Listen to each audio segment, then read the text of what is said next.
Welcome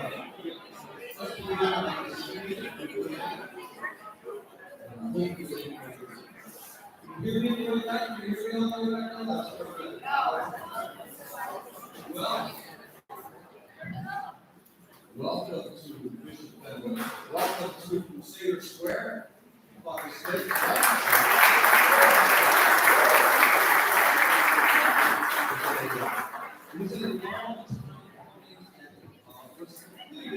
Just before COVID, so we're welcome. Welcome you this evening. My name is Tom Wood. I'm president of Bishop Benwood, and I'm thrilled to have the Hall of Fame induction recreated and resurrected. And what a joy to do it right here at Benwood. So we begin all things prayerfully at Bishop Benwood. Let me get a little closer to the mic. How's my back going to be by the end of time? That's all. Well, we begin all things prayerfully at Bishop Benwood, and so we begin this evening prayerfully. Scripture is filled with many references to competition and athletics. I'll just share two. And we begin in the name of the Father, of the Son, and of the Holy Spirit. Amen. From wherever we are in our spiritual journeys, from whatever faith traditions we hold, and whatever relationships with the divine we have, let us come together this evening, united in our prayer for each other and our school. Gracious and loving God, we invite you to be present among us, just as you are present in us. St. Paul wrote, I have completed well, I have finished the race, I have kept the faith. These women and men competed exceptionally well for Benwood. They finished the race with character and class, with determination and dignity. May they feel a tremendous sense of pride in their induction to the Benwood Hall of Fame this evening. And in the letter of the Hebrews we read, therefore, since we are surrounded by so great a cloud of witnesses, let us persevere in running the race that lies before us. Indeed, this evening we are surrounded by a great cloud of witnesses, the sacred company we share. May all who supported, nurtured, and guided and mentored these inductees on their way share in their joy tonight. And may all of us together continue to run the race that is before us. We ask this each in his and her own way, and I ask it here this evening in the name of the Father, and of the Son, and of the Holy Spirit. Amen. So we're going to have 3 inductions while we're having our salads, then we'll have dinner, and then the remaining 4 inductions. For the first induction, for soccer, basketball, and lacrosse, is Colleen Porter, who's being inducted class of 2016. Colleen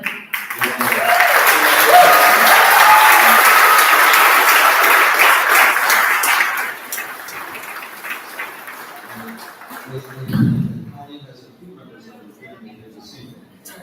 And by the way, Adam the Baptist is going to be introducing Colleen. Before I bring Adam up, he and his wife Kristen are expecting their first child any day, and I want to let everybody know there's absolutely no truth to the rumor that Adam has insisted the birth take place before the first day of double sessions. So please join me in welcoming Adam the Baptist.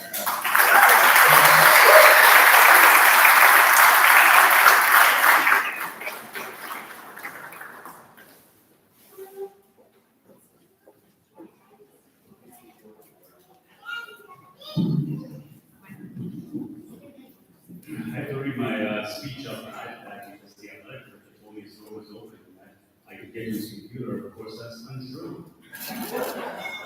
He's also not here. I love him. Thank you, Tom.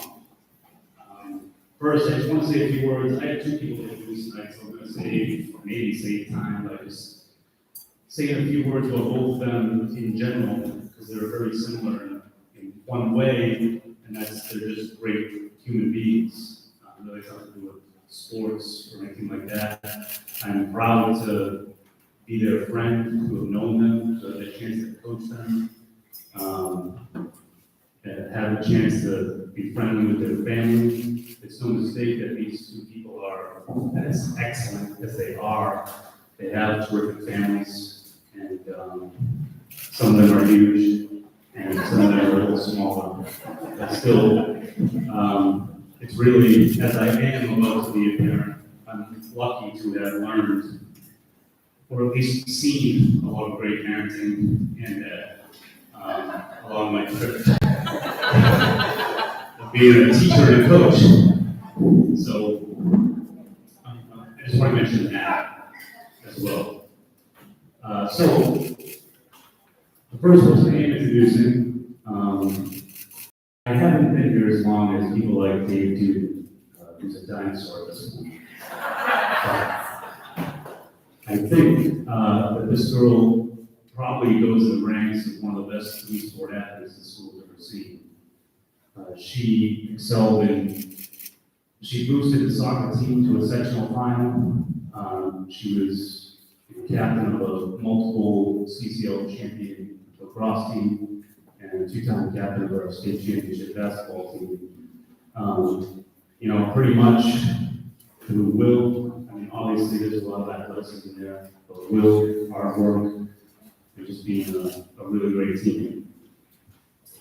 If you're old enough to know Larry Bird, his documentary, Basketball Legend, Kenny Ainge talks a lot about how Larry Bird did everything to the best of his ability, and when you have the best player do every day, everything to the best of their ability, then you have to fall in line.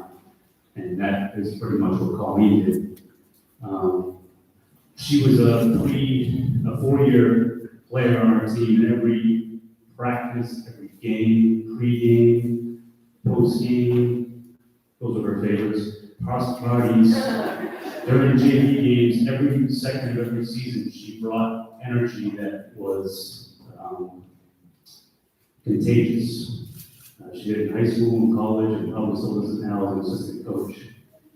So it's her enthusiasm and her love of life that kind of lifted other people up.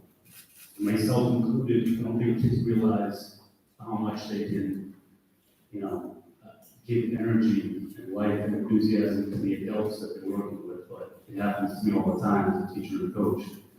And she did that for me. She made me a better coach, which is probably easy to do, but still. So, to me, there's nothing better in life than being the type of person that everyone wants to be around, the type of person that helps other people be better. That's Colleen. Anyway, basketball-wise, she's accomplished-wise. She's currently a D1 assistant at Albany, a two-time captain in high school and college, a two-time Salem News Player of the Year, CCL MVP, 2016 state champion. But for me, it's more of her human being aspects that make me proud to be her coach, make me proud to be her friend, and make me proud to introduce her tonight. Ladies and gentlemen, Colleen Glover.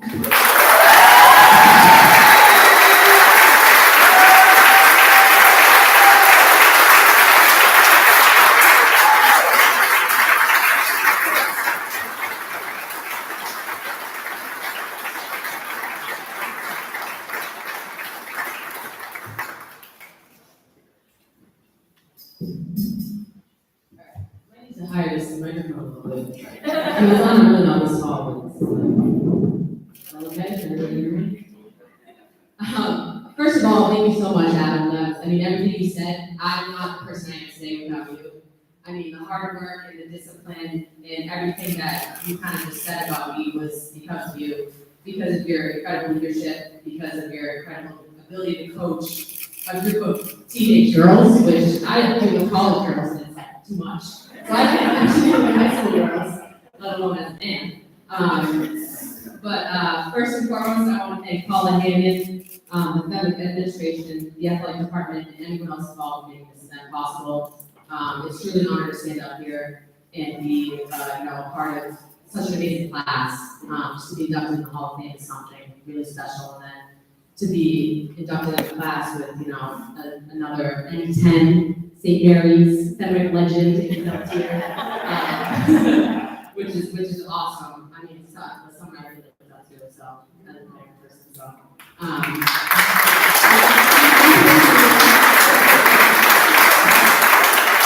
gonna try and keep this short. I can make 3 to 5 minutes, so So one thing I kind of base my life off of is you are truly only as good as the people you surround yourself with. And I am lucky enough and blessed enough to be surrounded by family members, friends, neighbors, coaches, former teammates, anybody who has made me a better person. So I am not the person I am today without these incredible people that surround me every day of my life and make me a better person. So everyone involved at Thunder, my teachers, my coaches, Coach Bonette, I know she couldn't be here, but she was my soccer and lacrosse coach for 4 years. Thank you to her. Thank you to my best friends, and our best friends from Fenway, giving me so many opportunities. Melissa, Ellen, and Mary also can't be here, but I thank them. And I would honestly be a fool not to start by thanking the man, the myth, the legend, Adam Badges. And it's funny, when Adam first called me a couple months ago to tell me that I was being inducted to the Hall of Fame, I was like, oh great, he has a recruit for us, like we're gonna recruit this girl, like from Fenway come to Albany, like it's awesome. And I was just overcome with a wave of emotion and joy when he told me that I was being inducted to the Hall of Fame, so it's truly an honor. And I was pleasantly surprised, and I'm just so grateful for that.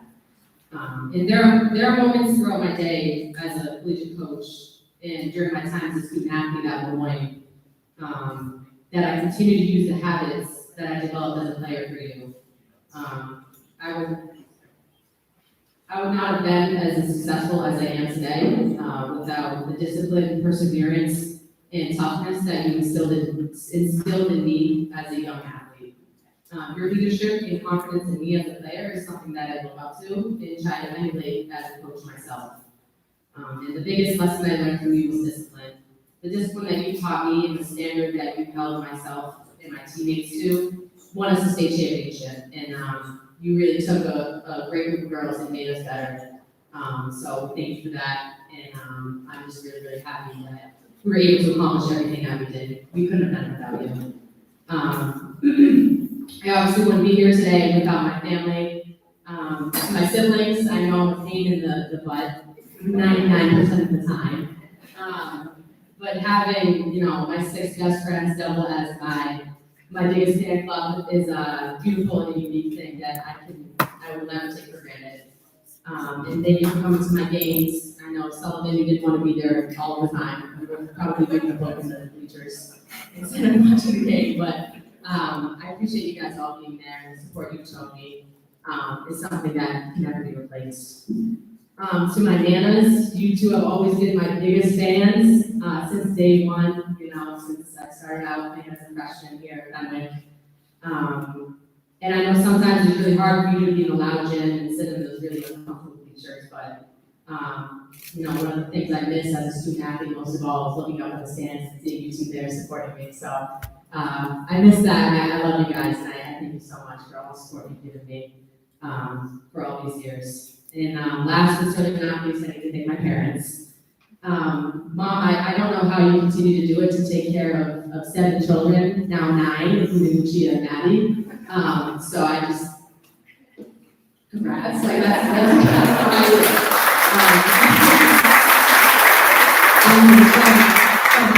around from here to Beverly to the soccer practice and the lacrosse game and Patrick's throwing track thing and all that stuff, It's, God truly does give his toughest battles to his strongest angels, and you are one of them. So thank you for all that. I mean, I'm so lucky to have you, and I carry your highest strength and your highest form of love with me every day. And finally, thank you to my dad. I actually wrote this speech like on a walk around campus at 6 in the morning. And I was using my phone to record it. And I was kind of just taking everything in as I walked around the campus of Albany, which is a big, beautiful campus. And I realized, I was taking it all in, looking at the buildings, and I was like, this is such an amazing opportunity. And without this man in my life, I would not be here, and I wouldn't have any of these opportunities.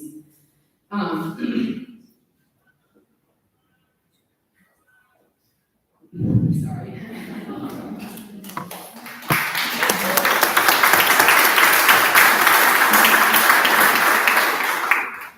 The sacrifices that you have made to make my life more successful and enjoyable is something that you can't replace in life. You know, you can't replace time, you can't replace money, you can't replace, you know, any of these things that make you who you are. And for you to give away all this stuff to me, you know, through AAU and driving to Brooklyn on like a Saturday morning at 5 a.m. just to play an AAU game and reaching out to coaches for college and, you know, just always taking me wherever I need to go and giving up your time, giving up everything that you at that moment, whatever wasn't important, it was whatever was for us. It's just something that cannot be replaced, and I will never take for granted, and I am truly grateful for. The sacrifices you have made in life to make me more successful is something that I can't thank you enough for, so thank you, Dad. And you're easily the hardest working person I know, and I believe that if everyone in the world has somebody like you in their life, the world would be a perfect place. And I believe that's why, you know, the world is a perfect place, because everybody isn't as lucky to, you know, have someone like him in my life. And I just am so grateful and so lucky to have you. And I'm just truly lucky enough to have you as my mentor, my role model, my father. And as the great coach Ernie Boone once said, remember the Titans, you're a Hall of Famer in my book.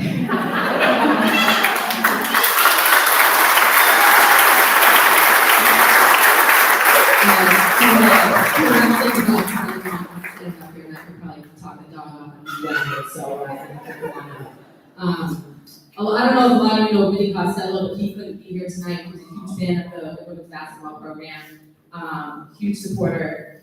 He couldn't make it up tonight, but I'm grateful for him and all the support that he showed our program throughout the years. He actually sent me a card, congratulatory card for tonight, and on it he wrote a quote, and I was like, oh, this is great, I'll wrap it up with this, but he wrote, it's not about how happy you are, but rather how happy you make others. And I believe that is my purpose in life, to make others happy. And just thank you again, everybody. This is truly an honor, and I'm absolutely humbled and just so happy to be here. So thank you.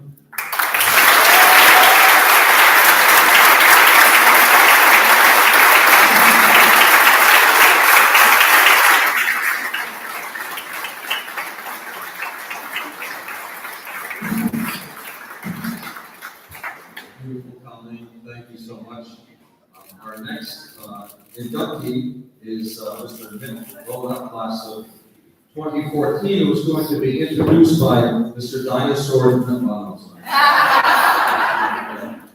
Mr. David Dugan. I want people to know here that Mr. Dugan is now the Dean of Students, like the Assistant Vice Principal, and was sitting on the other side of the desk in the office he so often frequented, visiting his sister Geraldine during his high school years. Please join me in welcoming Mr. David Dugan.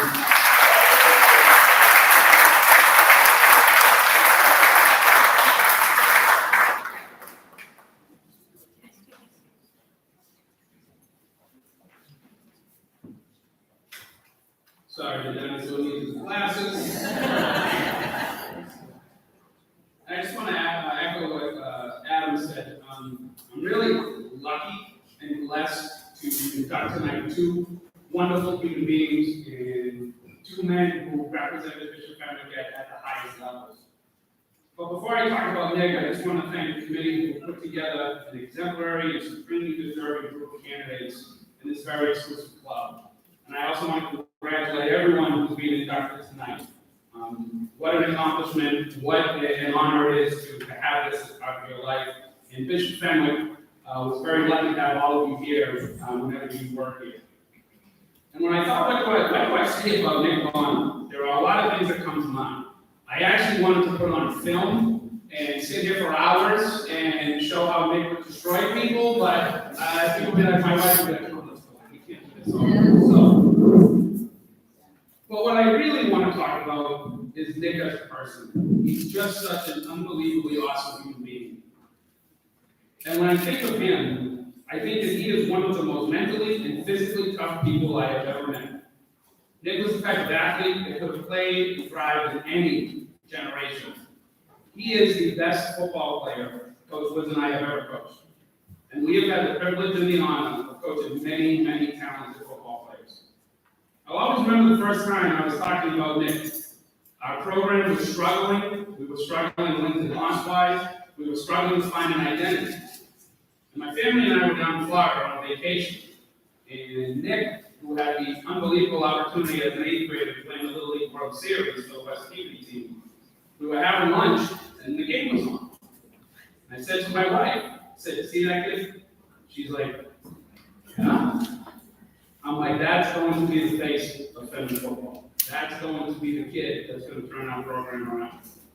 And she shook her head at me like she normally does. She's like, "You said it's about a lot of kids." I said, "But no, you're going to hear about Nick Vaughn a lot over the next 4 years." But we knew when Nick stepped on campus what type of player we were getting. Because we also had the privilege of coach his older brother Joe, who was a great player in his own right. And he proved us right in every facet. But we could not even envision how good he was going to be. Nick came into the program, and by game 2 or 3 as a freshman, he was no longer with the freshmen, he was our starting safety. And he was just running around lighting people up left and right. And we struggled that year, but Nick was the bright light that year for us.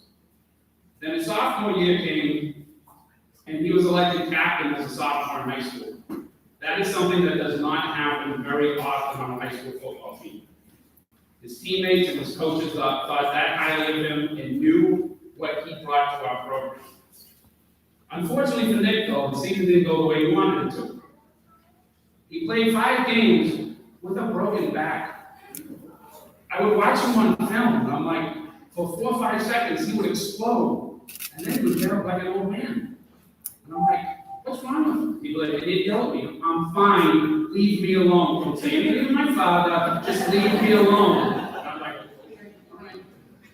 But when he came back and he told us what was wrong, we knew what type of person he was. So play with a broken back and play with that injury was not easy. His junior year, though, he was a fixture on both sides of the ball for us, and his name was known across the North Shore. By the end of the year, he was a CCL All-Star in both football and baseball, and he had earned the respect of all the coaches we played against. I can't tell you how many coaches we played against came up to me and said, "Who is that kid?" He made our team afraid all night long. Nick's senior year, though, would be a whole new level of greatness. He led that team by example. He never yelled at anyone or spoke ill of anyone. He set the tone and became the identity of that team. His teammates knew Nick was always putting in the work, and they did not want to let him down by not working as hard as he did. He was rewarded with one of the best single seasons on defense that rivals anything any other player on the North Shore has ever seen or done, regardless of generation. He ended up with over 200 tackles in one season from his linebacker position. He averaged 22 to 25 tackles a game. Now, just to give some perspective, a great game for a high school linebacker is 8 to 10. Nick averaged 22 to 25. He was in on every play, and I would still marvel as to what I saw him do on the field. On offense, he was the team leader as quarterback, throwing touchdowns, blocking, and he ran his team all the way to Gillette Stadium in the inaugural first ever statewide tournament. That night at Gillette, by far, he was the best player on the field in any game. He was all over the place, leading his team to our first title in over 13 years. He was such a competitor, and he was a force. But it was never about him. It was always about his team and his teammates. And I don't think I've ever told anyone this, but after Nick's sophomore year, we were struggling. Coach Woods and I said, if it doesn't work out his junior year, we're both resigning. We felt we had run our gamut of what we could do with this program. So Nick, thank you. You breathed new life into our coaching careers. His senior year, though, he would go on to be the CCL MVP. He was also the CCL MVP in baseball his junior year. He was the Lynn Ivy Player of the Year. He was the Salem News Player of the Year. He was a Boston Globe and Boston Herald All-Scholastic. And he was the Division V Player of the Year. He was selected to play in the Shriners in the Aganis game, where in the Aganis game, he wore the very exclusive number 33, given out to one player on each team that best exemplifies how Harry Gaines played. I don't even have time to discuss his baseball career, which was phenomenal as well. And he parlayed all of this into becoming a force for Stoneman College football, where he's a 3-year starter and a team captain. Coach Woods and I were so fortunate to have coached a young man like him who inherently rebuilt the football program with mental and physical toughness, leadership abilities, athletic ability, fighting through adversity, and never quitting on himself and his teammates. I am convinced that if Nick Bonner does not come to Fenwick, our program will not nearly be as successful as it is today. But more than that, like I said before, my favorite quality about Nick is that he's a wonderful human being who's all about his family and his friends. Coach Woods and I are honored that he has currently chosen to come back and coach with us, which he's been doing for the past 2 years. I cannot think of someone more worthy of being inducted into the Fenwick Hall of Fame. It is my pleasure and honor to introduce Nick Bonner, and let me be the first to formally congratulate him on this wonderful achievement.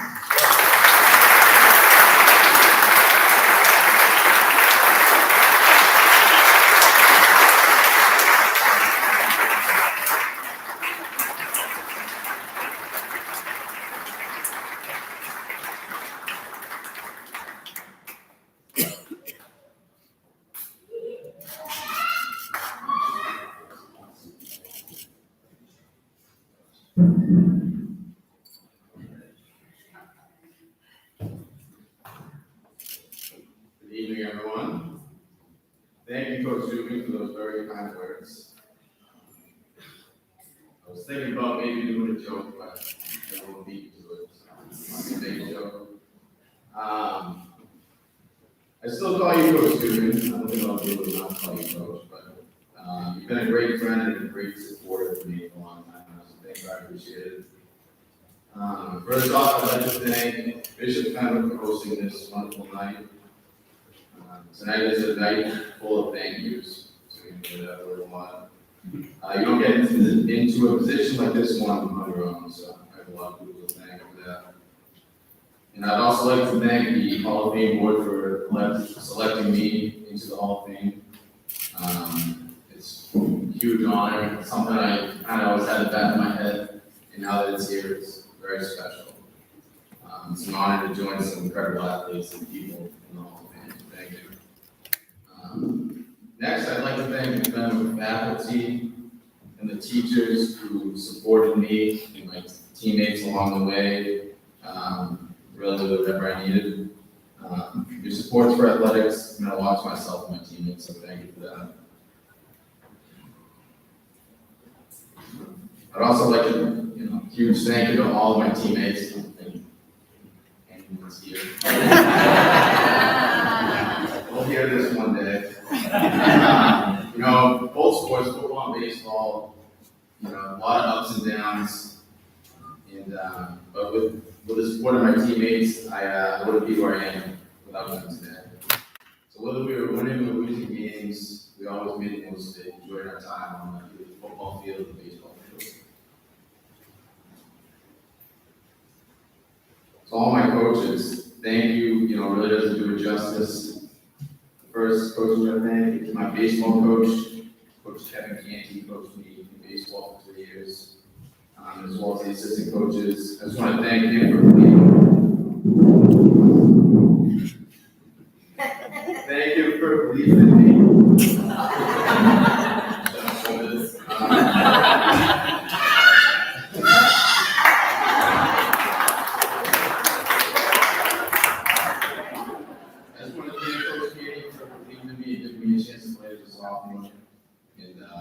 I took that opportunity to go with it.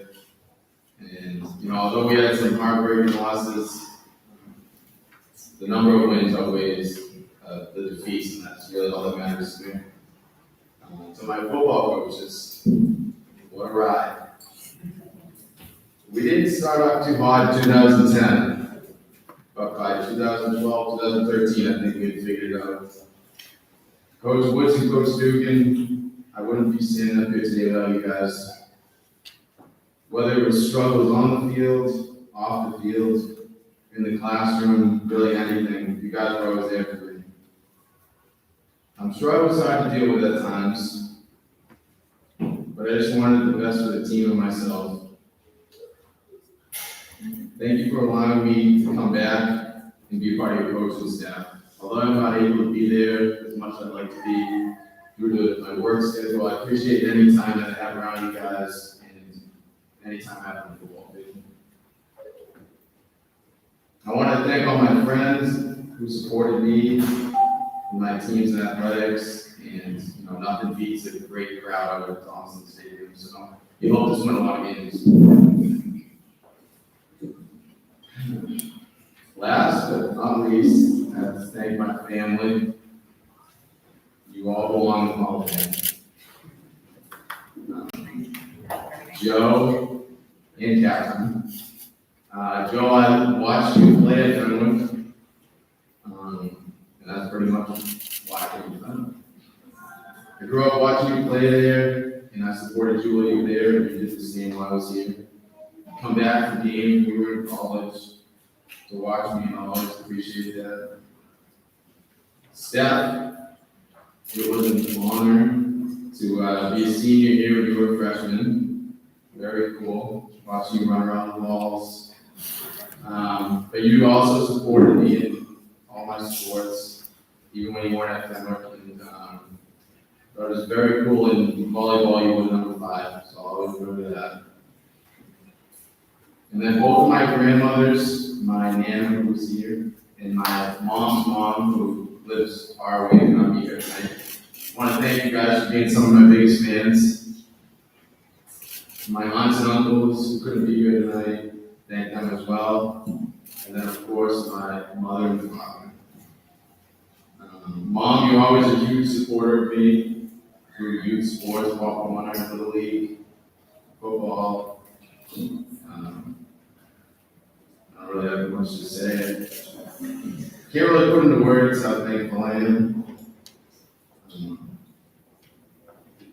Football is a violent sport, but you always stood there and you loved it, so I appreciate that.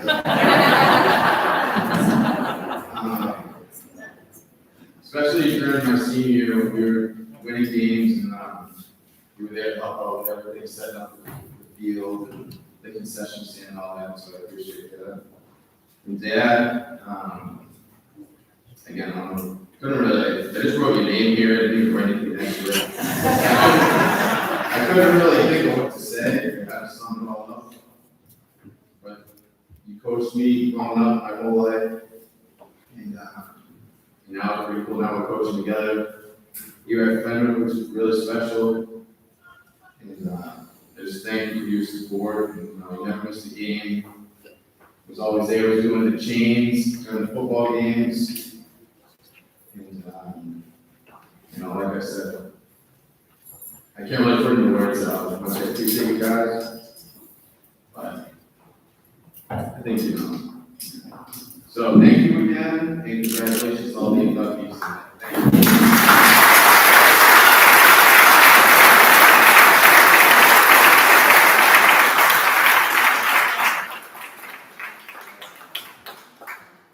Thank you. So you can still play. I'm going to welcome back Coach Sebastian for the next inductee. And so please join me in welcoming now for Amy Pontier, class of 2000.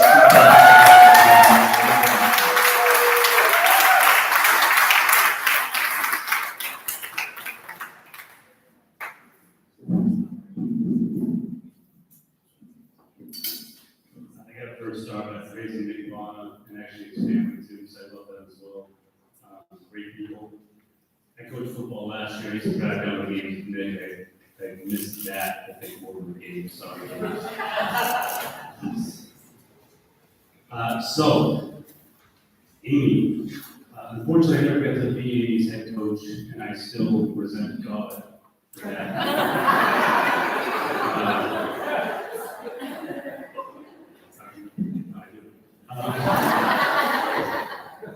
But I do still wish I got to coach her, and I really did. I was the assistant coach at the time, and I'm jealous of those that did get to coach her. Amy will be remembered for being a ridiculously unbelievable shooter and scorer. That's if you clean the games, that's what you saw. A girl who could shoot the lights out, as they say. I remember Amy for unbelievable maturity and leadership ability. When I started here, I think I was 2008. I was the JV coach. was 27, I'm now 29. But I thought she was a senior. I didn't have her in class, I didn't know who she was. I just started here, she was a sophomore, I thought she was a senior. For like the first week. And then I found out she was a sophomore, I was like, oh crap. But that's where I remember she had a presence. Amy basically put the team on her back a lot of times. She had great teammates, and some of them were here, and great.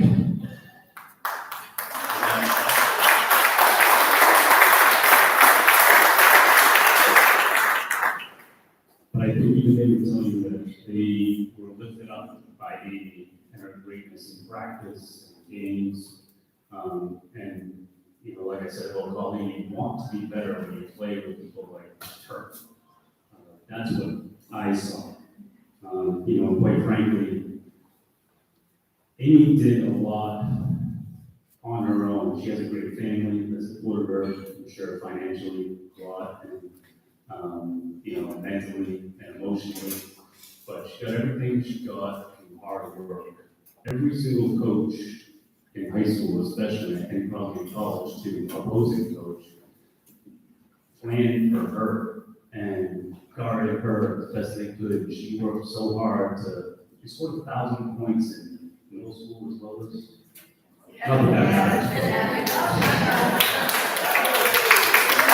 Middle school, high school, and college. She scored 1,000 points when every other coach was planning for her. To the point where she probably could take out lawsuits against some of the girls who were guarding her. But you know, she earned a D2 scholarship to Stoneville through that. She was enrolled, please correct me if I miss anything. She was Salem News Player of the Year. She was Boston Herald All-Scholastic, Boston Globe All-Scholastic. We went to the North Final for her junior year. Really never made it back. You know, not without the tremendous efforts of her.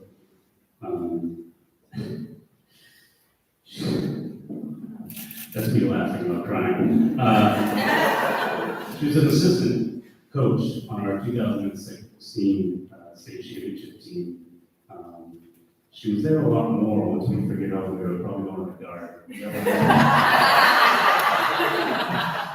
All of a sudden, he was there. But anyway, she was an assistant coach on that team. She actually helped a lot in the fall, or summer, past year with our team. I don't think Colleen is the player she is, or the person she is without Amy's help that year. I think Amy, you know, like Colleen said, I'm a man coaching high school girls. You have people like Amy coaching with you, they're looking up to her much more than me. And so we have that year, and I think what she probably doesn't realize is that our program is really good right now. And that's not a humble brag or anything. It's because of people like Amy. People watched Amy play and wanted to be like her. That's why. And they came here because of her. And someone like Colleen was great because of her. I want to be like that. And she probably doesn't realize that. I don't think like people realize that sometimes when they're in the thick of that, you know, realize how people look up to them.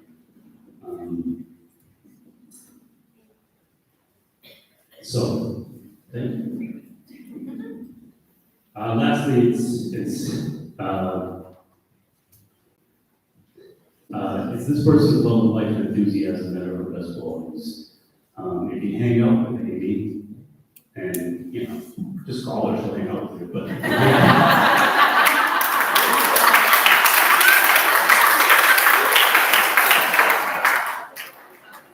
Amy likes the park.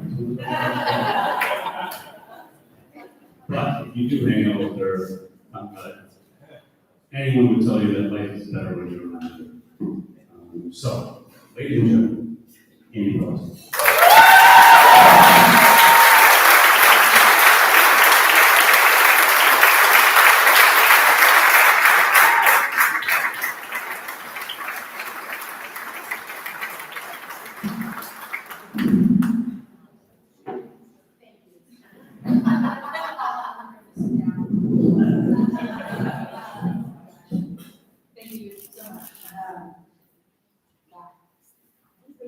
pushing 30, you start to cry more than you really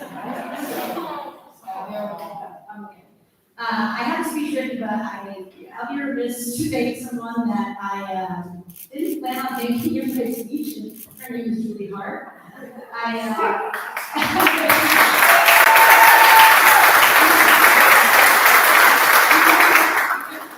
have no idea what was happening 35 minutes ago. I was going to the bathroom and I don't know if she recognized my feet. She started talking to me, and then she was like, "Are you okay in there?" And I'm like, "I didn't realize these pants had a side zipper, and it's not working." So I didn't walk in with a sweater. This is hers.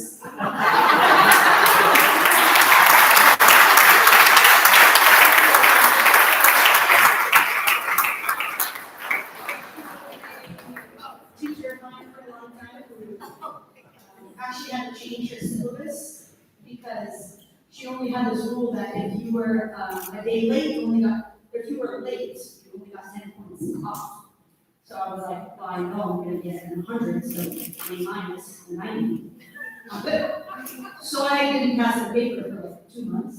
And I got an 88. And she changed the syllabus after that. I keep that GPA and graduate with whatever honors and graduate with that. So, thank you. Anyway, things happen, you don't know what happened. My high school newspaper was installed next to me as I frantically had pants with a hole in them. She helped me, she would have sent me to the office. To find a new pair of pants.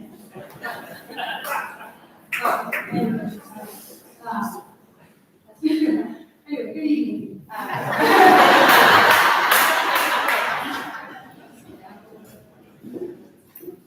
I would like to begin by thanking the Hall of Fame committee for this honor. I am truly humbled to be here with all of you fellow inductees. Congratulations again. To be honest with you, the news of my nomination could not have come at a more opportune time. I just wrapped up my women's basketball league, and we finished 2 for 10 on the season, and one of those wins was the forfeit. You could say this was a nice pick-me-up. That, and I could not take another 5 years of hearing my brother Eric tell me that he was in the Hall of Fame, and I was not. Thank you again. But in all seriousness, it's safe to say my experiences here at Fenwick, both on and off the court, were not just memorable, but more so informative. At the risk of sounding cliche, I was thinking about what to talk about tonight, and not a single win or accolade came to my mind. Instead, I immediately thought about how lucky I was to play with a group of girls who not only knew how to compete, but above anything else, knew how to laugh at themselves. That wasn't something I was particularly good at. I know you might not believe that, but at the time, 12-year-old, whatever, 14-year-old me wanted nothing but to play with the best, make varsity, and never leave the States. So coming into Fenwick, I was like a tad unhealthily competitive. And I wrote that, and I don't know if it's a word, but I do want to point out that Coach Davis was also my English teacher. Bear with me for whatever else. Anyway, I was obsessed with this sport from a young age, and the reality of making any mistakes really didn't sit well with me. The world was ending after every loss, turnover, missed layup, bad game. But thankfully, that mindset could not last long, solely because of the personalities that have come through this program. They didn't let me or anyone get down on themselves. I remember tryouts freshman year. During a drill, I bounced the ball off my foot and naturally thought I was on the team. In May, my teammate and best friend now, I don't know how, she hit me on the back and she said, "Don't worry about it. At least you're not ugly too." And I kid you not, she said that. And like you all,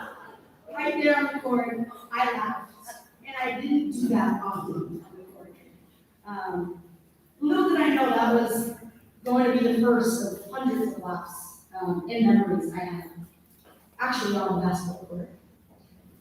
So when thinking about my Fenwick experience, those moments are what I hold close and what matters more to me than any final score, any trophy, any record. These girls quickly taught me how to not take myself so seriously, how to brush things off, how to laugh at myself. And those qualities have honestly been a key part of my success in college and a part of really who I am today. Everyone has their own pressures in life beyond just the pressures of high school, whether it's work, family, sports, health. Having the ability to laugh and ground yourself. This is honestly ironic that I haven't lived it much. But having that ability, at least in my life, has been extremely important skill. And I really do owe it all to this group of girls who I played with, who knew how to do that so well. They were truly comedians, and I am so thankful to have played with them. Next, I want to thank Coach Harrington, my head coach for 4 years. He always supported me, and particularly he was super helpful in navigating that college recruiting process. That was always an overwhelming process, and he was more than willing to jump on the phone or send an email to any coach on my behalf, and I am truly grateful for that. Next, Adam, guys. Thank you so much for telling the crowd that I'm always down to the party.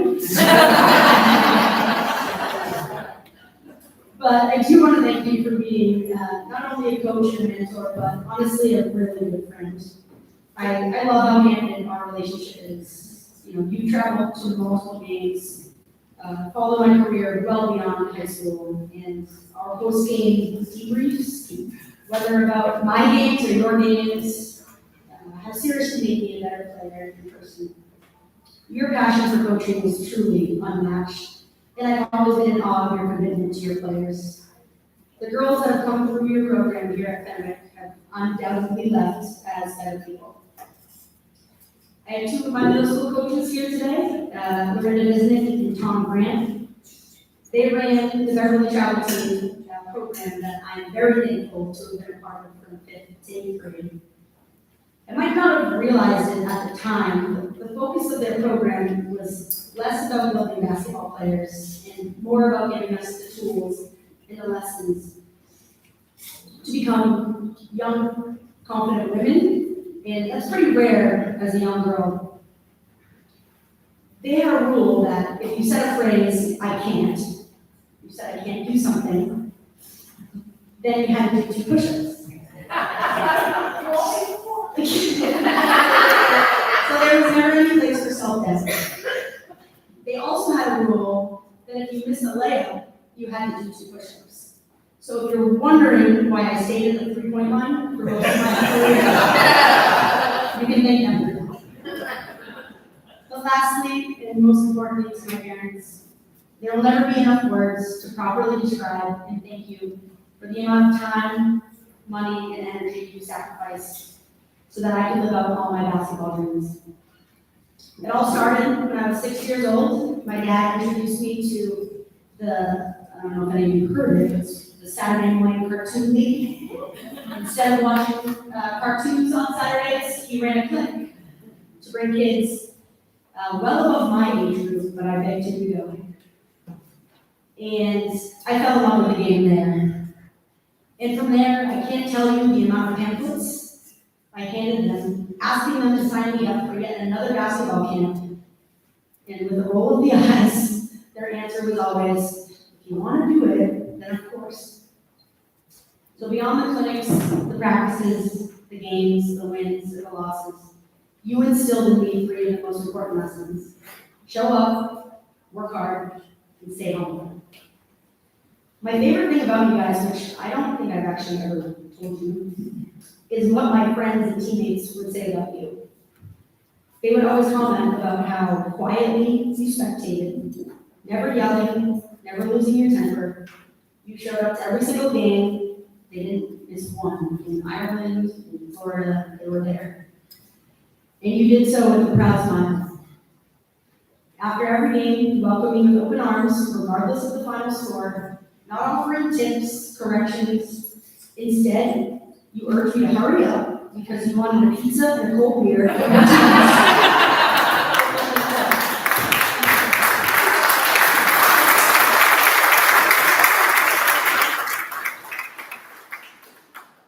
when we got to routines, we laughed about the things that were out of our control, and we quickly moved on to the next basketball topic. Throughout my career, you emphasized the importance of staying humble and grounded, and for that, I am forever grateful. Thank you for listening. To everyone else here tonight, apparently I have 3 tables and other than 2. Feel special. To my extended family, friends, teachers, teammates, thank you for being my biggest fan. I seriously could not have done this without you. Thank you again.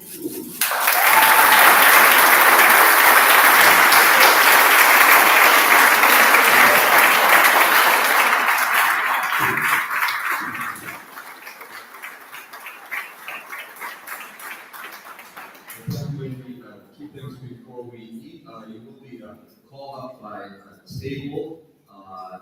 The bar is open. And I want to say it's my 3rd year at Federal, and it's the first night that I realized that Adam Bugach just has teeth. He's actually smiling.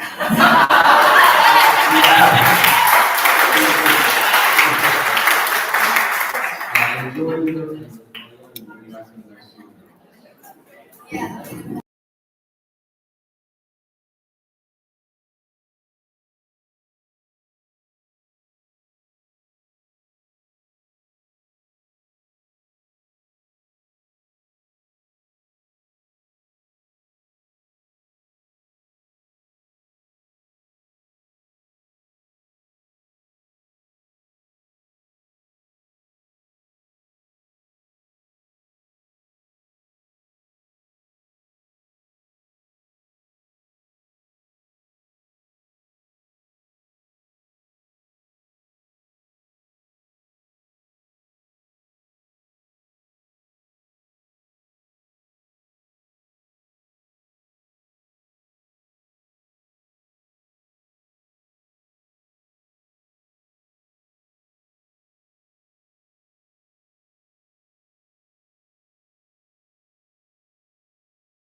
please help yourself.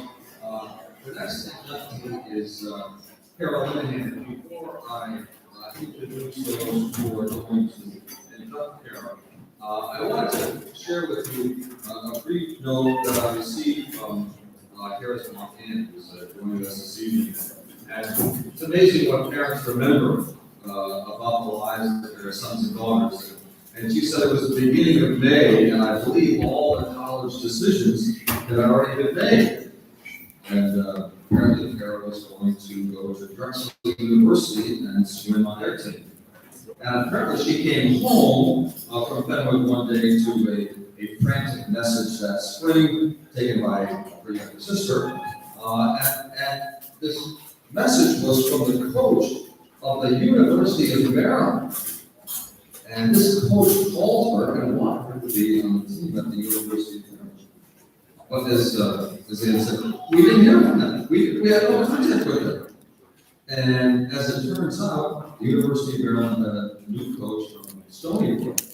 And Karen applied there, and this coach brought that information with her to her new game. And she needed a restroom. And Karen called and invited her right away for a visit. And our head coach, Chad Pratt, was his name, said the attrition rate for Division I swimmers is 75%. Wow. That's a pretty tough ask. Apparently, Karen swam 11,000 yards a day. Worked relentlessly, being so committed to the team as the first person voted captain both her junior and senior year.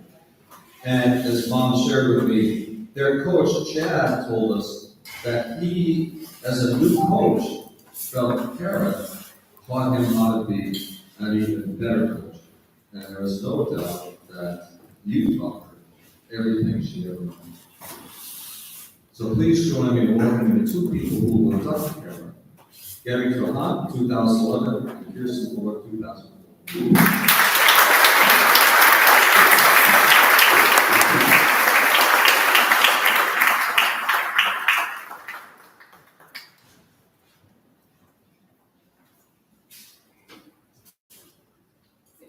Thank you all for being here and celebrate the holidays and after this COVID. A special thank you to the board, President Neff. Sorry. Principal, the athletic department, and all the families, teammates, coaches that are here. I had the privilege of swimming with Kara at Fenwick when I was a freshman and she was a senior. A few years later, I joined as her assistant coach for the swim team. We coached together for 8 months. Dad just swam on the team for 4 of those years, and then became the assistant head. Many of us in this room tonight were lucky enough to know about Kara. She was an amazing person inside and out, and truly loved to support and encourage everyone around her. That became evident when Kara first joined the swim team, and it was clearly displayed when she was selected as a captain in her junior year. The impact she had on both teammates and coaches was immense. And we would like to read a few of the quotes from Kara's coaches and high school teammates that truly highlight the kind of person she was.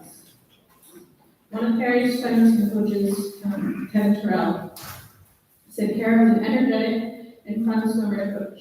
She always had a smile on her face and was willing to help others achieve more than they thought they could. She cheered loudly and got to know everyone on the team. She was a leader in the true sense of the word. Another coach, Brian Cameron, had to say that Kara was a leader within the team. She led by example. She was the biggest supporter of each teammate she swam with, and she loved Fenwick swimming. One of her teammates, Kate Toy, who's here tonight, had to say that Kara was a leader on the team, even as a freshman. Her leadership on the team was continued to grow over the years. She was a dedicated captain of junior and senior year. She worked hard in and out of the pool for the team and was proud to represent them. Jean Norman was another teammate of hers when she served on Fenwick, and she had to say that Kara was the light of our team. She had an incredible competitive spirit that was only surpassed by her kindness, humor, and generosity she showed to all. She loved the sport, she loved Fenwick, and she loved sharing the passion with everyone who's lucky enough to know her. And last, one other quote we have is from Laura McCormick, who also happens to be here. Kara was a natural born leader and caregiver. She made everyone around her a better swimmer and her competitive attitude and positive demeanor. She was welcoming to everyone on the team and strived to achieve the most points for the team each year. I was lucky enough to swim the same events as her, and we always would compete against each other. And I know she made me a better swimmer in person. My life and swimming career are better for having her in it.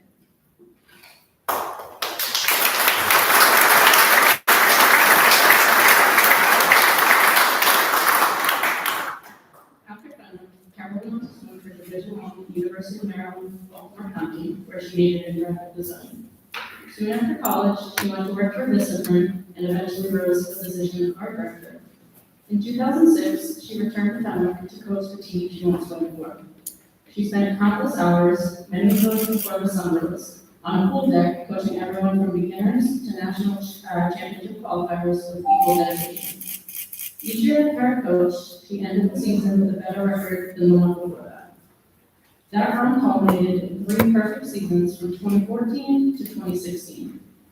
Kara was named the Boston Globe Girls Division II Swimming Coach of the Year in 2016.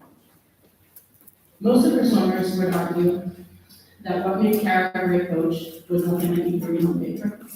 It was her attitude, her encouragement, and the support that she showed each and every one of us.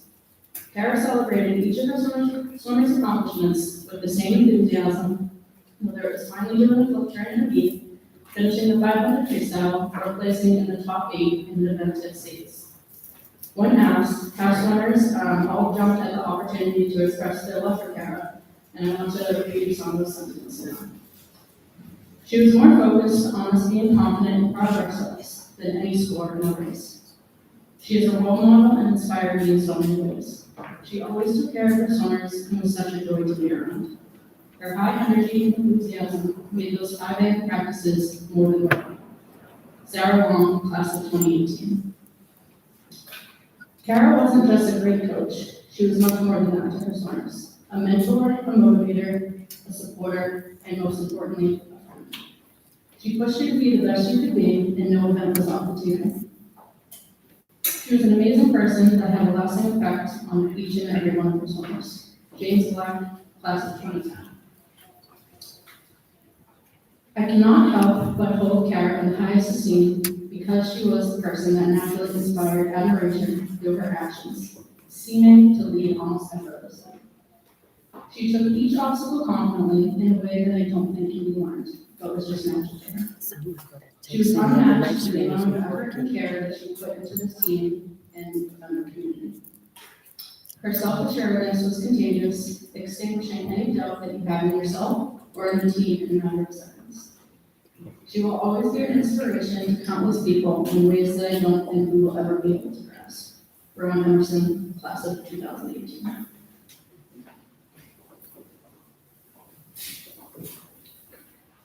Karen continues to inspire me to this day. She genuinely impacted everyone she knew, including both Karen and myself.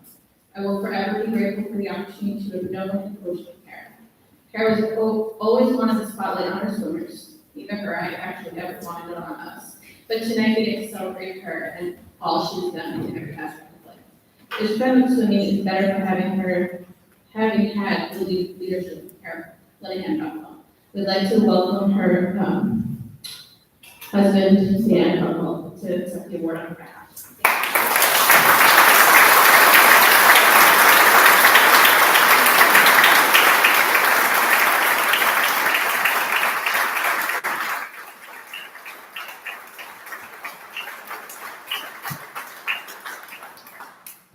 Gabby, I think we all know that her, the way that she's the best swim coach is her whistle.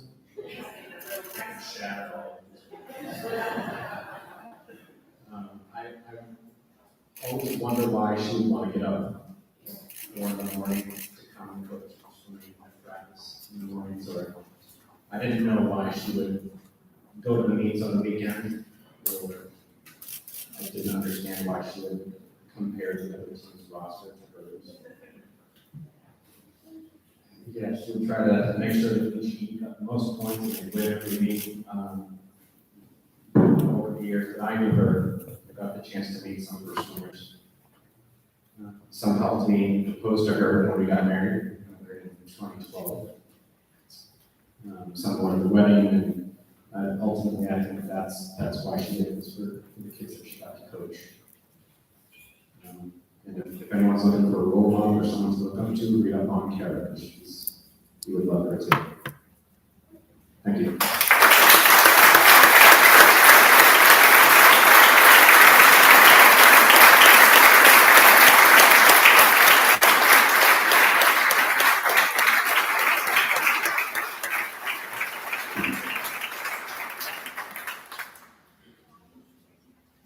Wise people know that grief shared is divided and joy shared is both one. And I hope that in your sharing of your joy tonight, I know that you've brought joy to all of us. And I pray that just the smallest way, sharing of your grief with us helps us. Congratulations once again on your beautiful daughter.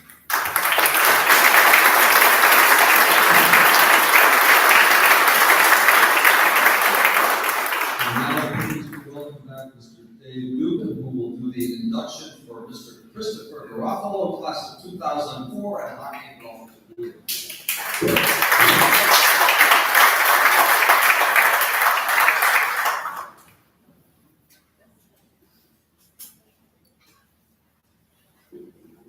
Thank you again.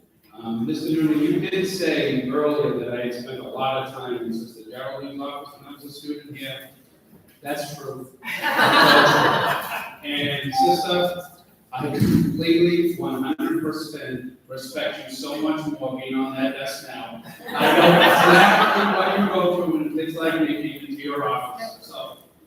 But as we discussed, Chris, there are a lot of comparisons how Nick Bonner affected the football program. And the same can be said about Chris in the hockey program. Chris was one of the hardest workers in the hockey program, and his teammates and his coaches respected his work ethic and the fact that he outworked everyone, and that led him to be a leader. It elevated the whole program because his teammates had to give the same type of effort he was giving. When you get kids like Chris in your program, it becomes infectious, and that passion and enthusiasm spreads throughout. Before Chris came to Fenwick, the hockey program was struggling with wins and losses and an identity. Once Chris got on the ice, he immediately elevated the hockey program, breathed new life into it, gave it their identity, and wins and losses changed during his 4 years at Bishop Fenwick. His leadership skills were unparalleled as he was elected a 2-year captain in junior and senior year. Today, I think in high schools, something like an underclassman being a captain happens more often, but in the early 2000s, it was a rare feat. And it really shows how much Chris's teammates and coaches respected him and followed his lead. More than that, Chris is a top-notch human being. I never heard any teacher or coach say anything negative about him during his 4 years in the building at Fenwick. And that same enthusiasm and leadership qualities he had on the ice, he carried with him to his classes. To me, that shows his genuine demeanor and authenticity. It meant something for him to be considered a leader and a good student within the halls of Bishop Fenwick. On the ice and on the golf course, he was a force to be reckoned with. In hockey, he amassed 110 points for his hockey career. He was named the CCL All-Star his sophomore and junior year, and then his senior year, he was CCL MVP, which is extremely impressive considering the CCL is one of the top hockey leagues in the state. He was also awarded the Boston Bruins Sportsmanship Award, which is one of the highest honors a high school hockey player can earn, as well as being the MVP of the Carlin Cup his senior year, which is given out to the best player in the Fenwick Peabody hockey game. In golf, he was a CCL All-Star for 3 years, and when speaking with people who knew him and played with him, they referred to him as the Patrice Bergeron of Bishop Fenwick. That's high praise. It says more about his character and his presence than it does his ability to put the puck in the net, and he could put the puck in the net with the best of them. The fact that he was both is impressive. He left the program as the second leading scorer in Fenwick history, and is considered one of the top 2 players in Bishop Fenwick. When you think of Fenwick hockey, you think of John Hanlon, and you think of Chris Garofalo. Chris then went on to play hockey for 4 years at Endicott College while majoring in finance. He also came back to his alma mater for a brief stint coaching hockey. Fenwick was in his blood, as his wife Jen, who comes from a Fenwick legacy family herself, is a 2000 grade grad. But Chris, before you know it, one of your 4 children will be here trying to break some of Dad's records. But they're gonna have to work extremely hard at that, because you set the bar extremely high. It is an honor and a privilege to induct you to the Bishop Fenwick Hall of Fame. Congratulations, and you clearly have shown that you belong here.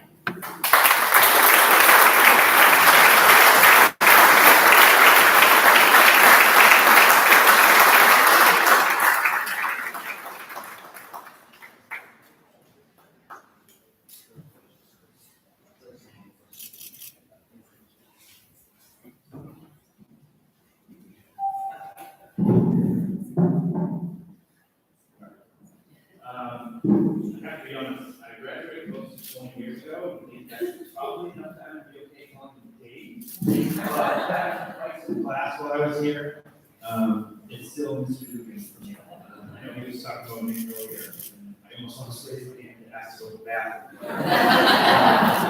Thank you, Mr. Dugan, for that. I do appreciate you taking the time to do that for me. And thank you for everyone being here tonight, as well as the School Hall of Fame committee. I appreciate this event. And I want to start by thanking my parents, who have supported me from 6 a.m. practices as a kid, which I started with my 2 boys this morning for the first time. How long you did that? It wasn't even cold out today.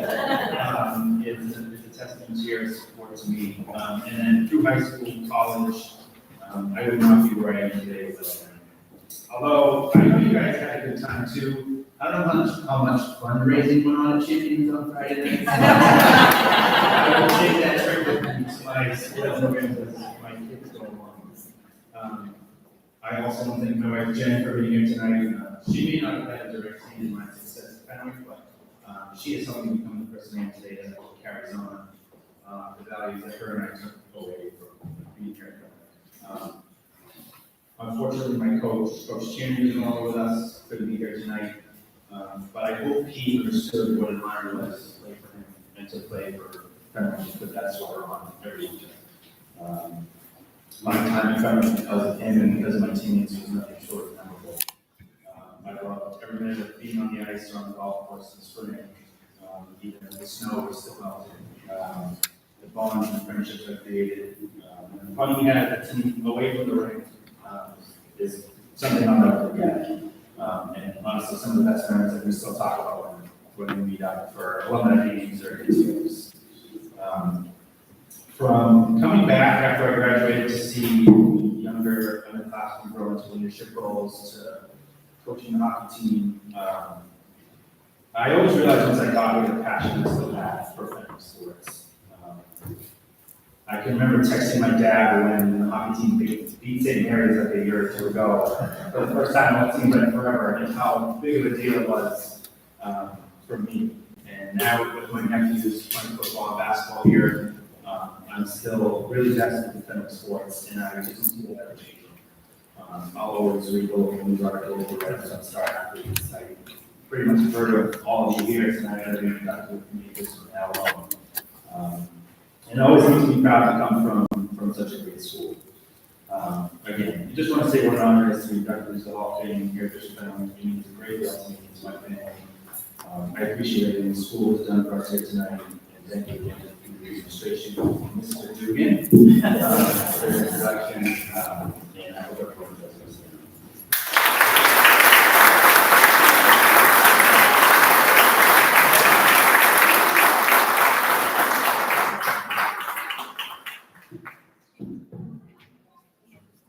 Thank you, Chris. I'm not sure if you requested to give us any strokes, right? I think there's hockey and all kinds of things. We're good. So this next induction is for a team, a a very special team here at Fenwick that achieved what few teams ever achieved, which is winning a state title across all divisions. It's the 1980 girls cross country team. I am blessed to give their induction, which is really written by them, as it should be. I don't know how I got that job. Maybe we graduated from high school the same year. That's what we supposed to have in common. But they were a lot faster than I ever would have been. So these words from Linda County. We learned so much about teamwork, since winning a cross country meet means 5 girls must finish in the top spots to get the victory. For the CCL, it was common for us to finish 1, 2, 3, 4, 5. Cross country is a great example, she said, of collaboration and camaraderie when individual results so dramatically yield the team result. We ran hard and then would go get ice cream at Treadwell. Who does that? Pretty sure we funded Treadwell's expansion into the surrounding North Shore towns. Imagine what our whole loop was. Not what it is back there. Starting in and around the cemetery, down Marsden Street, again past Treadwell's, into the neighborhood, past the bowling alley, around the block with the Carmelite nuns. Literally, and this is a quote, she said, we ran to the deafening silence of our blessed home course. We did not even have a GPS or phones, nothing to map our running loops but the company and the directional instincts which were questionable of one another. We actually had to learn the routes around Beverly, Salem, Peabody, Danvers, and the real maps. We covered many, many miles around the North Shore, sometimes apparently more so than intended because they got lost. It was a competitive time back then, she said. In fact, it was not uncommon that we would finish the meet. Imagine if we did this today. Get on the bus back to Fenwick, only to be let out a few miles from campus to run home. We were a tight group of girls back then, and many of us are still close. There were even 2 sets of sisters in the group, Ann and Sheila, Kathleen and I. Kathleen will tell you that she finished last in every race, except for when the whole field got lost and she won.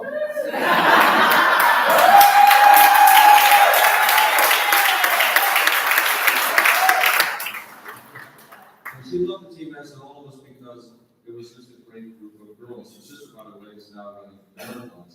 Many of these girls are now women with successful careers and in leadership positions. Kathleen Walsh is a CEO of Metro North YMCA. Linda Letourneau is an executive at MMA. Rick Fitzgerald is running her own outerwear apparel consulting business. Maureen is getting her PhD. Linda is a senior VP at Sumigan. And there are others to be sure. Much of this can be attributed, she wrote, to our early understanding of teamwork, sacrifice, commitment, and self-discipline. Britt, whom I met on the cross-country team, is my best friend still. She introduced me to my husband. I hope that worked out. No, after 29 years, I do not know if you were eldest daughter. Maureen and I have known each other since grade school, and our relationship just got stronger through cross-country. So for me, she said, that experience was so formative, even transformative. And the building blocks of those years have given us solid foundations and strong identities, and perhaps most importantly, lifelong relationships. Congratulations to the 1980 girls cross country team, who will now come forward with Maureen, Donovan, and McLaughlin giving the acceptance speech. Please welcome.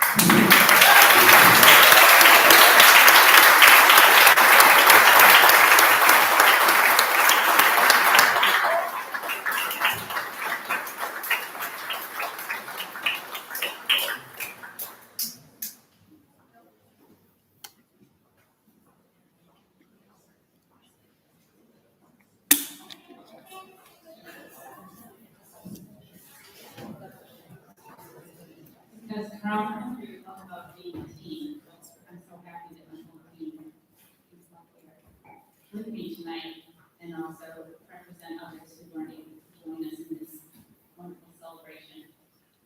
So, I'm going to read. Good evening, my name is Maureen, and I am honored to stand with my teammates. To accept our induction into the Bishop Fenwick Athletic Hall of Fame.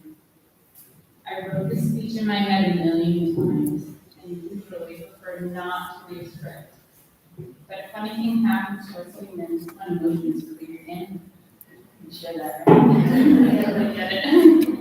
For tonight, I decided to anchor myself with the words on paper. Stories. Stories are what make us human. They differentiate us from other mammals. Each of us have our own stories.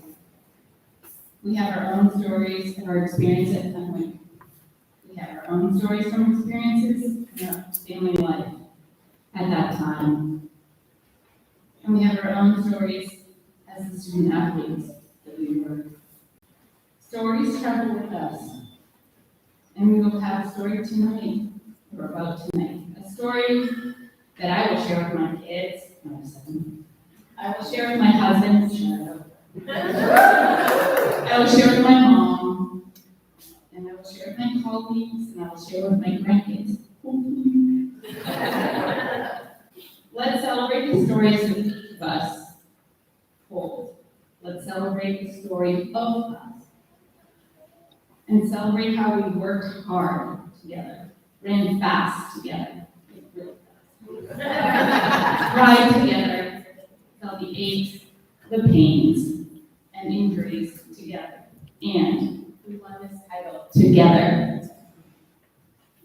These stories are individually ours and collectively as a team.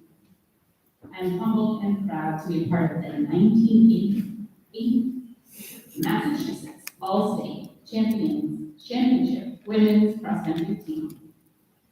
This is our title and our story. We just kicked, you know what?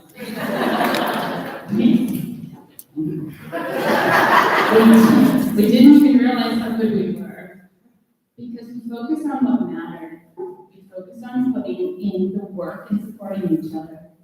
That's what made us so hard to beat. That's what made us champions. On behalf of the team, we appreciate the acknowledgement of our accomplishments, even 40 years later. 40 years later. That's a long time ago. But we are distance runners. So, endurance is our middle name. I am grateful for my stories, and I am grateful for all of our individual and collective stories. Tonight we honor these stories, honor this time together, and as we continue to create new and empowering stories moving forward. Thank you, everyone, and thank you, team.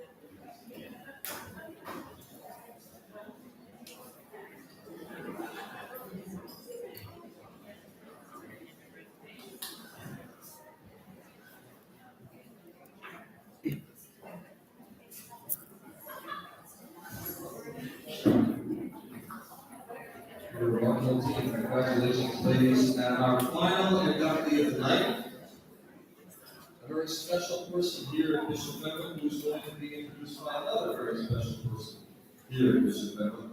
Welcoming Steve Zarnicki into the Bishop Fenwick Hall of Fame will be Zach Cardone, class of 28.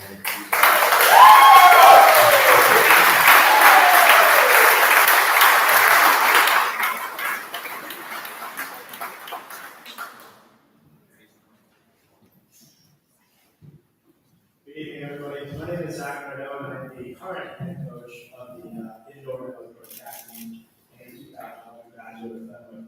I do have the pleasure of introducing Steve Zarnicki, Hall of Fame induction. So I was talking with Pat Gordon before this, and he said I wrote this speech kind of like a history teacher, which is what I am. very bullet pointed, and that's how it's gonna happen. So there were three things that all came to Steve tonight. Okay? The first qualification is that Steve has distinguished himself and brought honor to Fenwick for his outstanding participation in athletic programs. This one's pretty easy in my opinion. Steve's been coaching for over 40 years, impacted thousands of lives of Fenwick students while coaching here. He's coached cross-country, indoor, and outdoor seasons for over 100 seasons combined.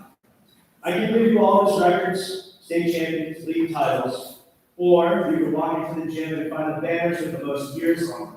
Spoiler alert, they're the track banners.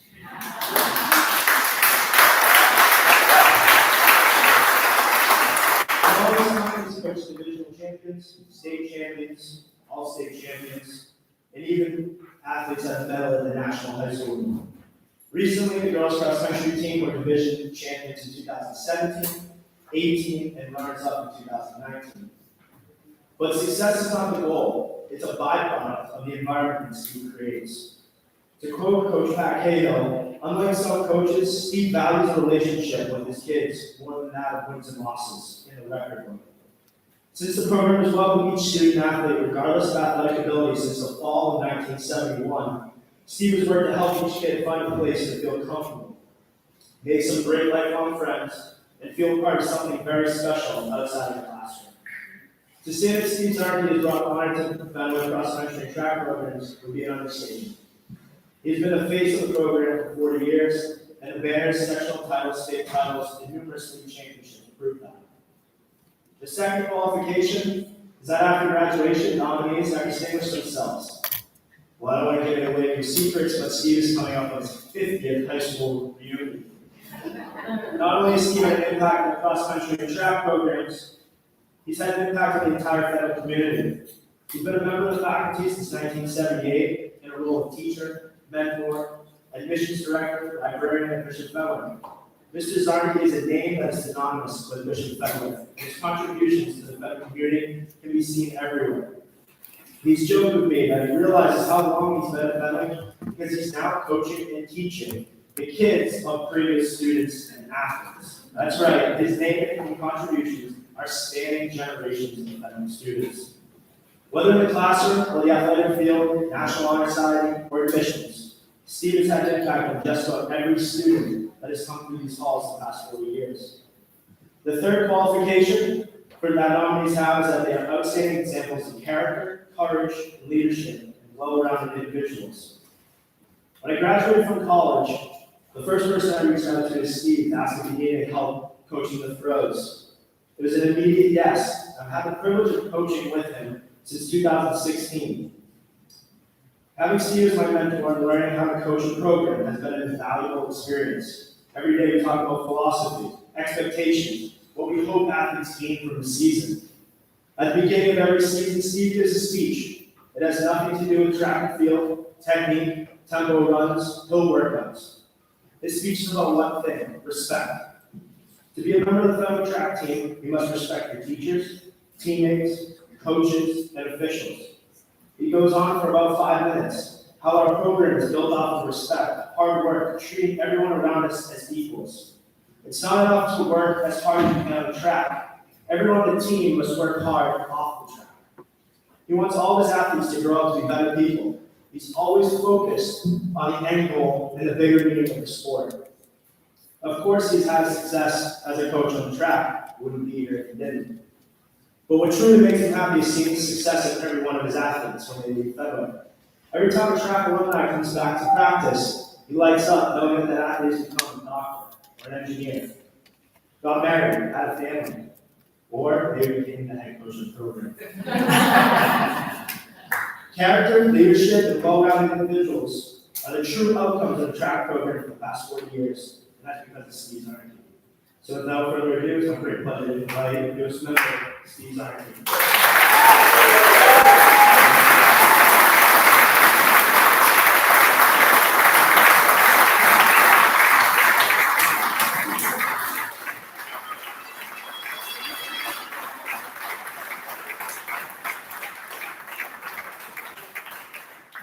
Before I start, I have to address some issues. I was talking to Dad earlier. And if the United States said, Ruben is a dinosaur, you must think my species is extinct. So I said, well, yeah, but you're better looking than Ruben. Really, after 40 years, that's what I got. Better looking than David Ruben. That's what I got. And that's what Mr. Newton said. 1 to 5, that was a lot. 3 times the season, 1 to 7, that was twice. And we may not stop the bus and throw people up. We should ask all the kids, all the neat coaches to go after 5 miles a day. All right. 2 more would make it nice if we did a nice 7 today. So we still carry on the traditions that the ladies started. I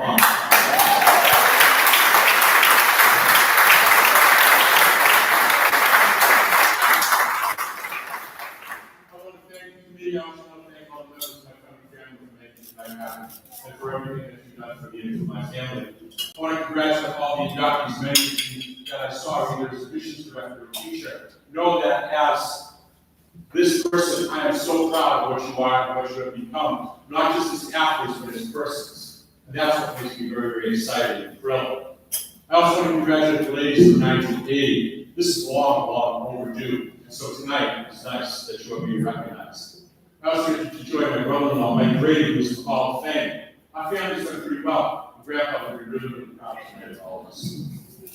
I'm humbled and honored by this recognition, but I would be naive and stupid to believe this is all about me. It isn't.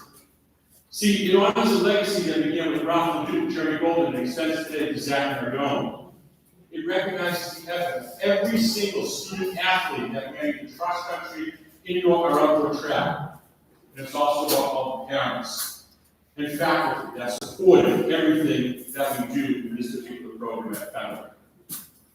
From the beginnings, I saw practices at Seaglitz on the Dirt Oval, home meets at St. John's Prep. Thank you to Fred Glatz and to Ray Carey for giving us a home.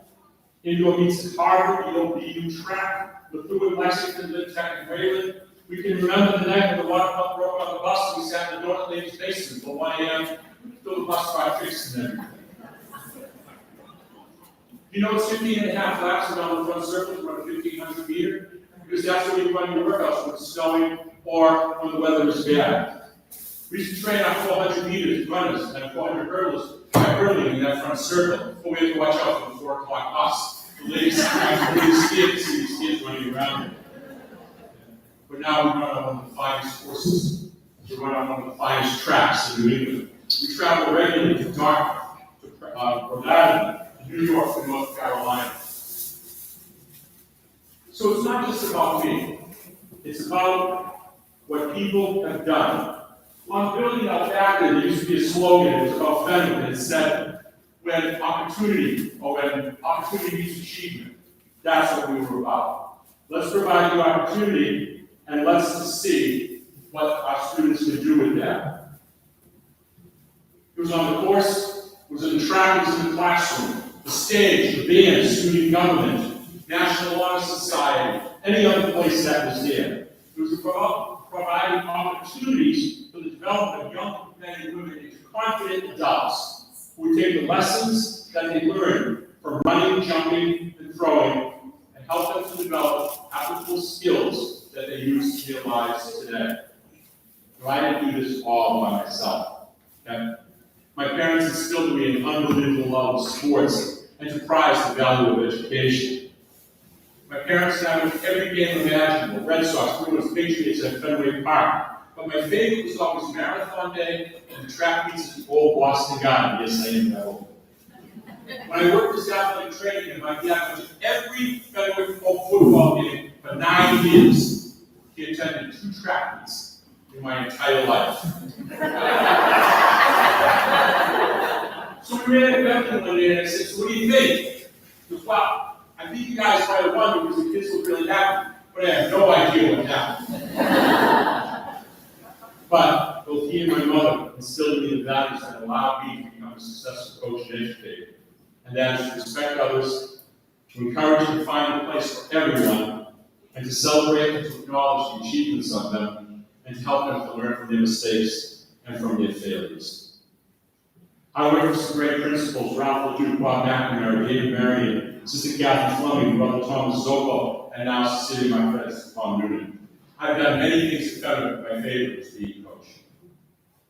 The support of Sister Geraldine, Sister Caroline, Deb Surface, Paula Han and Julie Malonis made my role of coach very, very easy to carry out.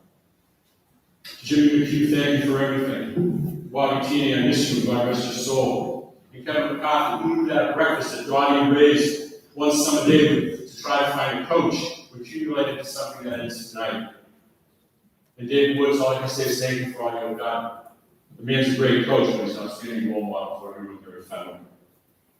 A head coach gets all the credit, but it's the assistants who do the work, so thank you to Tom Hart, Paul Harrington, Jack Farley, Joey Delizio, Megan Lynch-Matani, Will Shield, Maggie Elstrom Craig, AJ Ruby, Alex Soros, Kylie Coleman, Jocelyn Tessa, Mike Ford, Zach Nardone, and Sean Cross. You need to know how much I appreciate your work and support, but importantly, how each of you influenced me and made me a better person. I would be remiss if I didn't single out two special people, Pat Kane and Jay Smith. When I got the job at Fenwick, I was allowed to pick my staff, so my requirements were, let's get good people who will instill in the people we coach values and appreciation and tradition. And let's maybe teach them some athletics along the way. I picked the best. Patrick has always been a conscience of my actions. If I ever was in doubt, I would always ask Pat. I wish you knew the answer you give me, but hearing it from Pat always reaffirmed myself and what we were about to do. Jay Smith supported every dream that we ever had for our program here at Fenway. He motivated all of us to become better and to set goals high, and then let's develop a program to achieve these things. We went to a meet, watch kids throw away. Why don't we do that? Let's try it. We're adopted. Look at throwing weights into selling. Let's buy some. Look at Dave Woods, you have to buy the weights. It's not going to make sense in back. Better than ask forgiveness than ambition, right? I never had brothers, but in these two gentlemen, I did. I want to thank you both. And they need to know how much I learned from them, how much I respect them, and how much I love both of them. Katie, John, Kevin, and Allison, you need to know how much I love you and what an influence you have on my life. My kids grew up around Fenway, taking buses going to meet. Kevin learned how to drive, the golf cart, tractors, everything here. He has like 5 CDL licenses.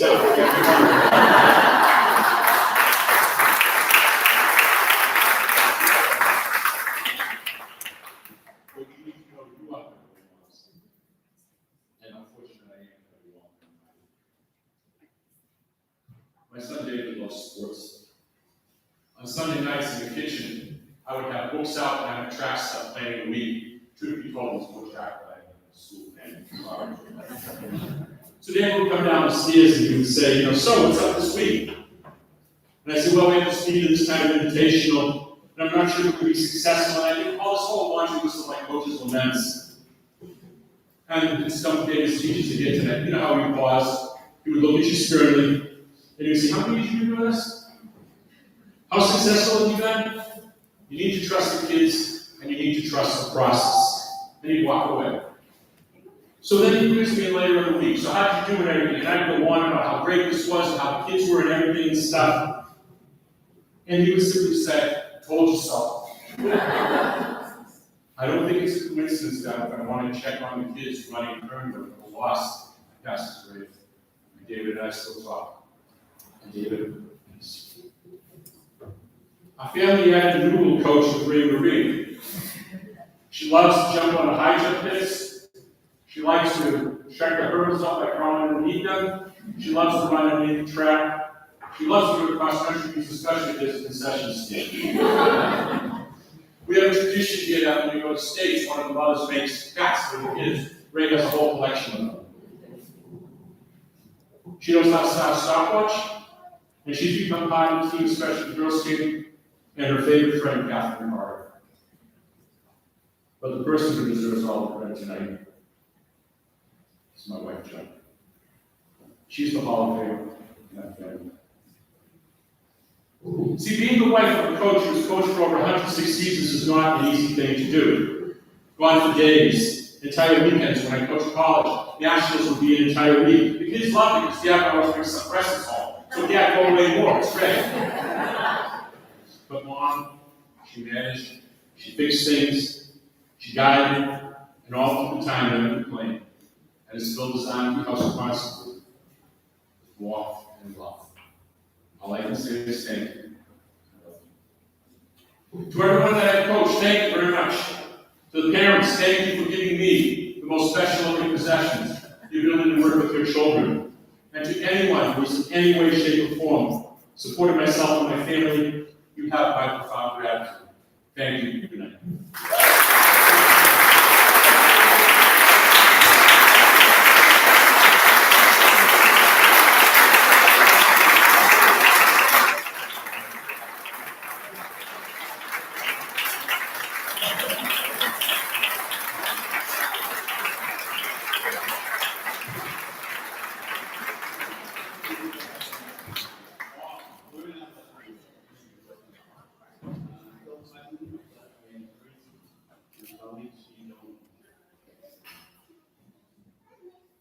Unbelievable.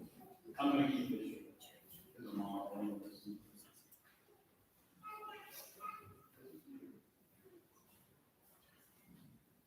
One thing that Steve will be doing, signing was everything. And by the way, the induction is great job, great sweat. Great.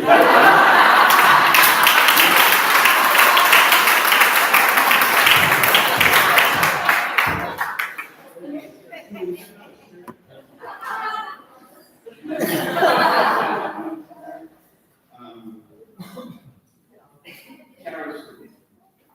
Keep it. Steve, I'm supposed to get. So Steve both mentioned time. Time for even the girls. By the way, I gotta add, you always say, why do you get that? Why do you? You always gotta come in first. And you said you're time. So my mom was a girl. I get the girls. But anyway, thanks to you. I was coach for 7 years. No, it didn't take me 7 years to We did that in college. 4 years of high school. 7 years college. And she's a great guy. No, it was a long time. That's why we did it. 3 years there. I can tell you a lot of stories that come here. But wonderful. In a minute. But I'm not going to Steve, he had a few words to say. But everything from graduation, college, everything was fun. And when you see the kids, they Thank you. Thank you.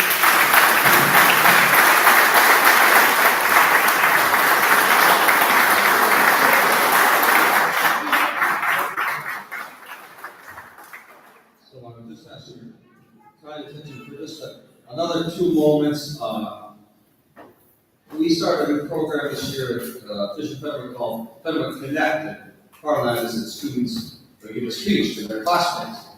And one of the students came up to me last week and said, well, I want to give my speech about Coach Sargent. I said, well, that's really great. That's going to be beautiful. And then she said, and I want him there.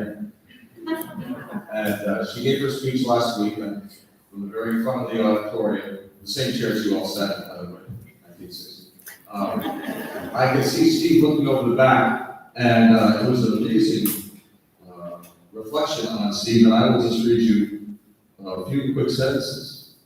Walking up to my first practice, I could have never imagined the impact that only one person could have on shaping my life. I never could have imagined the lifelong relationships I would form not only with teammates, but with Coach Sargent. I often ask myself whether or not he knows how much of an influence he's had on those he coaches. He's been one of the biggest inspirations. He has taught me not only to be a better runner, but also how to be a better student, a better friend, and a better person. Coach Sargent will be inducted into the Bishop Fenwick Hall of Fame this Saturday and is the most deserving of this recognition. Catherine said, although there are no words to thank him for everything he has done for me, I hope he knows that I would not be the same person if I had not met him. And that is true of hundreds of young women and men that you've coached. Congratulations to this team.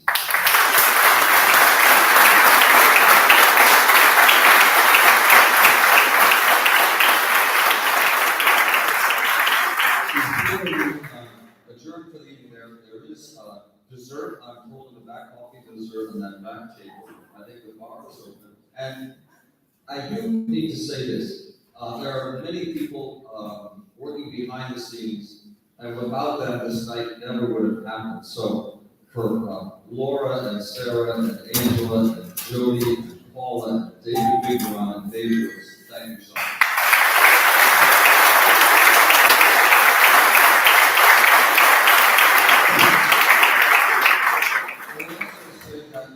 You heard a lot of thank yous and a lot of gratitude to parents.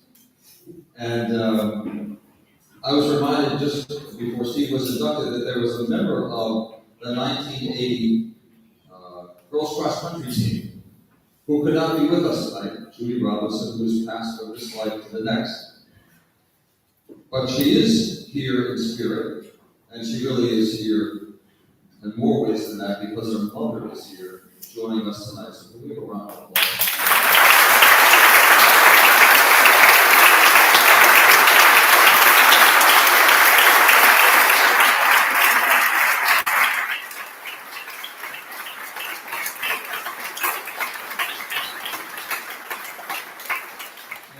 And there is someone else, right, who's maybe not exactly a parent, but I would venture to guess that she could claim to have more children than anyone else here tonight, who has been an extraordinary influence here at Federal, not just as an outstanding member of our board of trustees, but as the heart and soul, character, integrity, the faith, and the spirituality that we all want to see in our young women and men. Thank you, Sister Geraldine.